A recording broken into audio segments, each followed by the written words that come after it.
Hey, how you doing?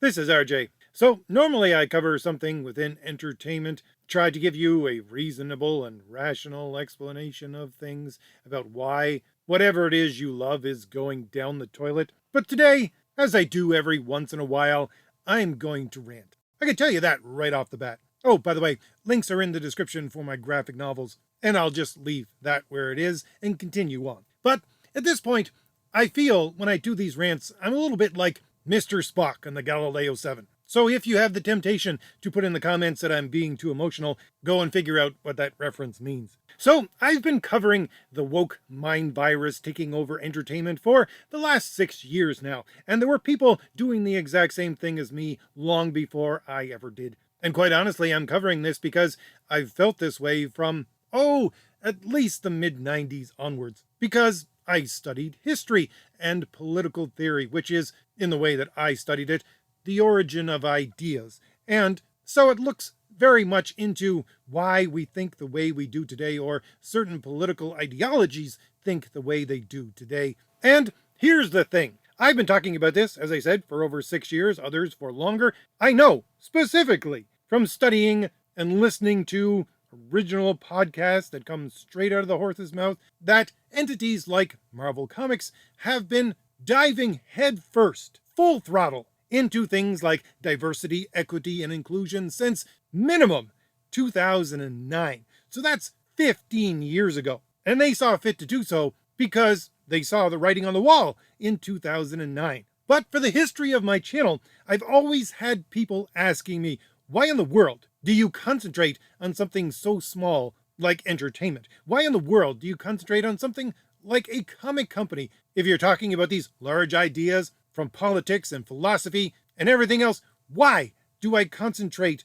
on these small little insignificant things? And first off, I just wanted to say, as I always do, the answer to why is because not only do I have a large amount of information about these companies just from following them growing up, not only because it is very important what the message of a hero is for a society, and not only because these people really like to talk, so you get to see exactly what they're trying to do because they just come straight out and say it. You don't have to be a conspiracy theorist. You don't have to put things together like a giant jigsaw puzzle. No, they come right out and say it. And in doing that, they quite definitely show, and have no bones about showing, that you, in this culture, which you're listening to my voice from, are a frog in a pot of boiling water. And the thing is, over the last week, because of a certain ship running into a certain bridge, people are really starting to stand up and take note. Now, I don't know exactly what happened there, nor do I care what exactly happened there. I'm just looking at the fact that people are now finally standing up and taking note. Finally realizing that not only that, but stuff like all of the stories coming out about airplanes and how there are massive problems with their construction and things are flying off in mid-takeoff. Finally talking about how in the world sectors of society where people's lives are at risk are being taken over by complete morons because of diversity, equity, and inclusion. They're finally just waking up to this idea. And yet, it seems to me, these are the same people, or at the very least, the same kind of people who have been asking me that question. Why in the world am I concentrating on something like Marvel Comics? Why in the world am I putting so much energy into this entire thing? And by the way, if you're one of those people who have listened to me for a long time, or at the very least understand what I'm trying to say, you'll know that I'm not trying to dress you down. But yeah, I think a dressing down is in order because, as I said, people have been covering this for a long time now. And I gotta say, with all of the things that we know, with all of the information that we have, what in the world did you think was going to happen? Do you think these people were just going to stay in their little corner of entertainment? Do you think these people would just be content with taking over Marvel Comics or Star Wars or Disney? Do you think these people would draw the line at where someone's life was on the line? No! This ideology is a totalitarian ideology. It will not stop until it controls everything. And they have been telling us this for the last 100 years minimum. And not just in their actions, but there are books and pamphlets out there for the last 100 years telling you their exact plan of attack. how they will slowly march through the institutions, taking over the smaller ones first and moving further onwards and onwards until they have them all. Telling us how they don't believe in truth, how they believe that everything is a social construct. And so, in order for their narrative to have sufficient impact, they need to have power.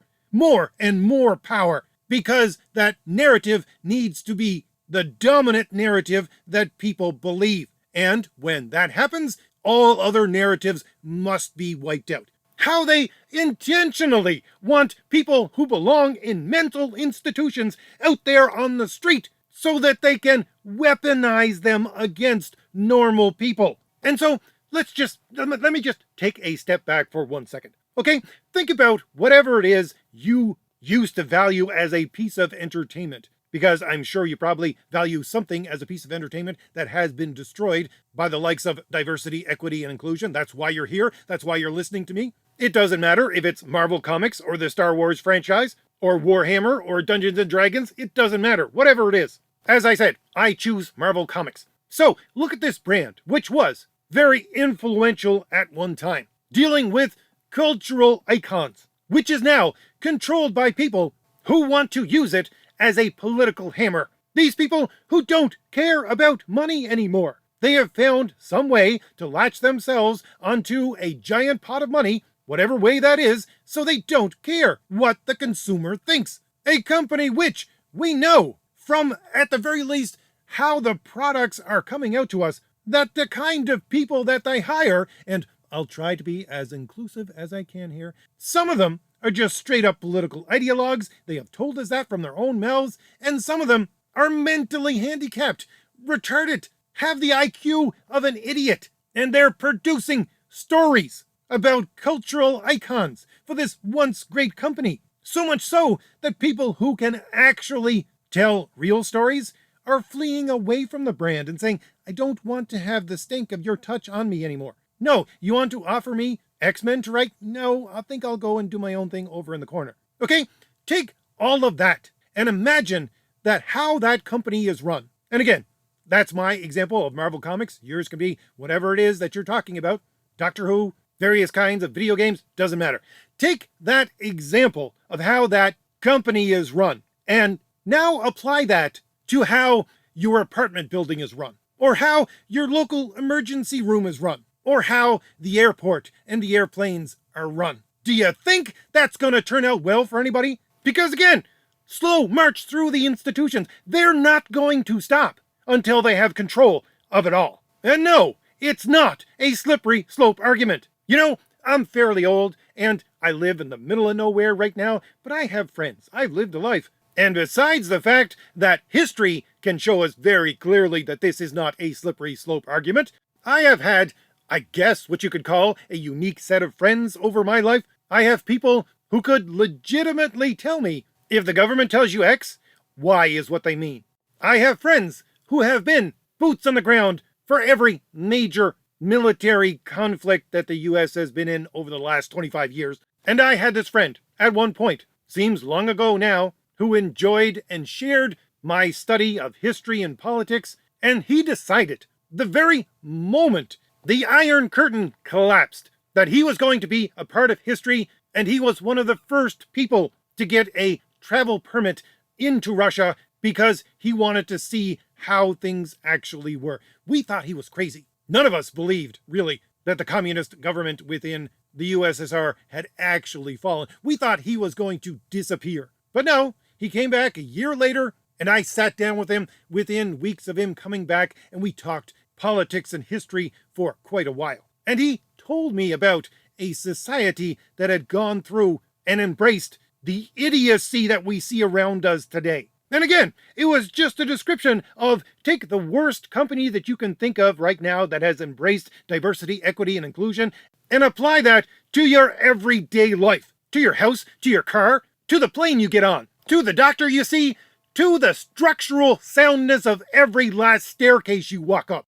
That is the future of a world controlled by diversity, equity, and inclusion. Not just one little ship crashing into a bridge, not just one story here or there about the unsafe conditions of an airplane. No, your entire life. And why? Well, because when they started to take over things that were small, like entertainment, people went, just let them have this. Just let them have that. They'll go away eventually. No, they won't.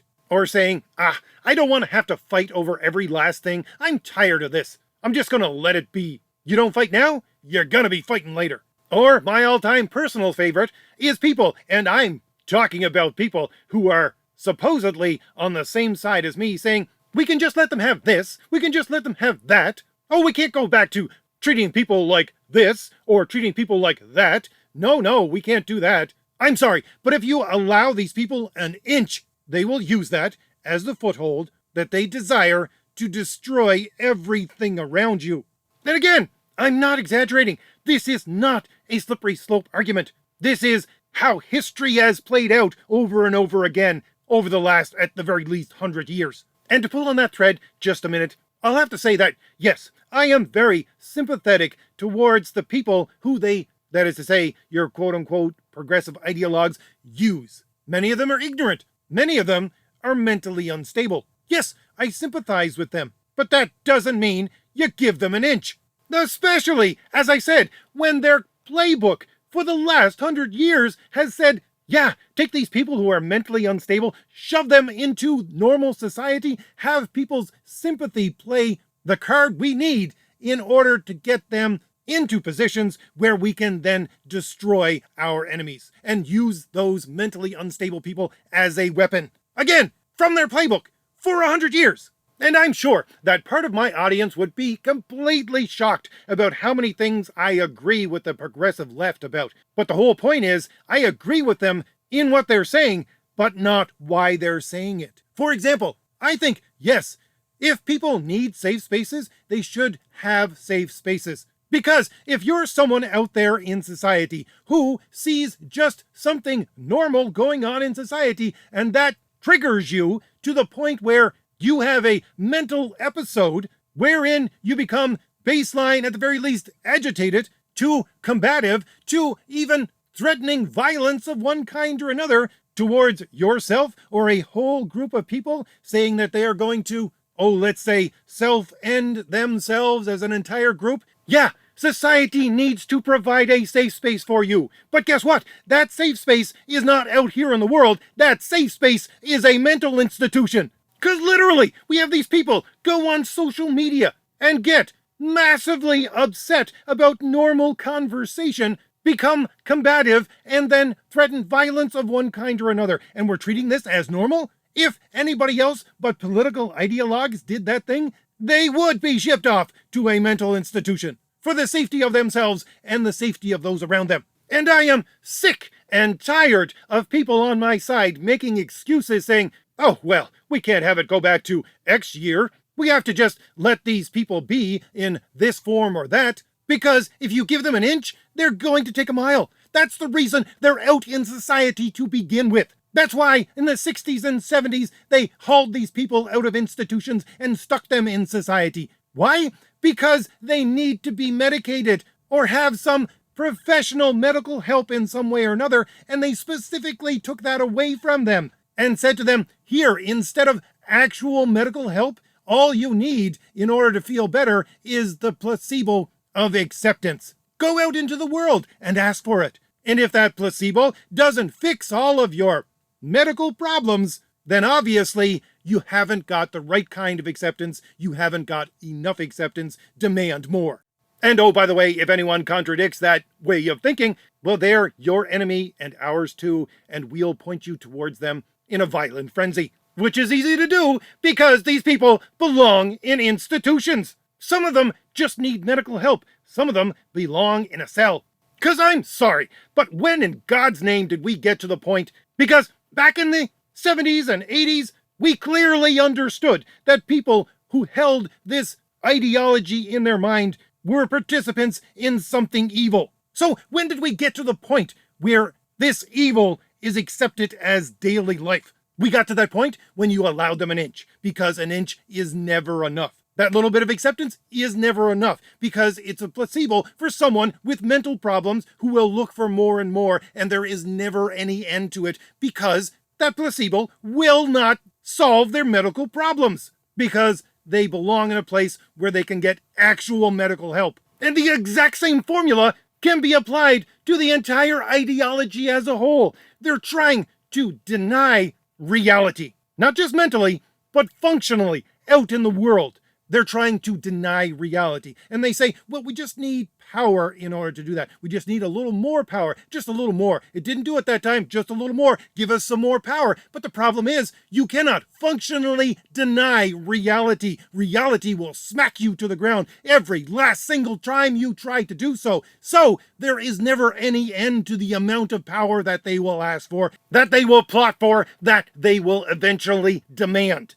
And I'm also getting a mite bit frustrated by the people who are looking at the lull in the proceedings that we have right now, thinking that this is the entire thing turning around so that normalcy is going to come back, as if these people on the other side are just being forced to recognize reality. No, they're not being forced to recognize reality. No, it's not turning around. It's a lull in the proceedings because an election is coming up and they're on the back foot. And so we have people saying, well, comics are getting better. Well, entertainment is getting slightly better. They're producing less garbage at the very least. It looks like they're going to turn things around. And yes, we can allow these people their own little corner of the entire system because they've learned their lesson now.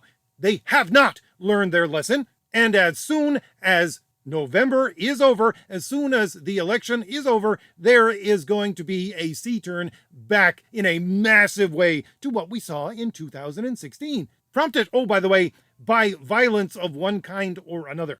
No matter who wins this next election, come the end of November, there's going to be violence. And not from me, and not from my side, and I'm not calling for violence, but that's what the other side is going to do. Because if they lose the election, they're going to be massively violent towards the government. If they win the election, they're going to be, as the government, massively violent towards the people, because they have been shown that nothing can stop them.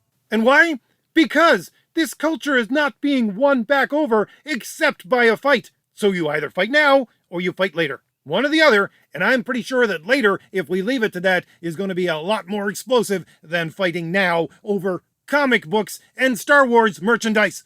But that being said, since these properties were the first ones infected with this nonsense, we can use them as a control example so that we know that our society will not be whole and healthy again until what most people see as frivolous parts of the entertainment sector, which is in itself a frivolous thing, are taken back completely and utterly. And no, I'm not just arguing for a different kind of totalitarian control, except for the fact that what we need for our society to totally be subjected to is reality, accessed through your reason.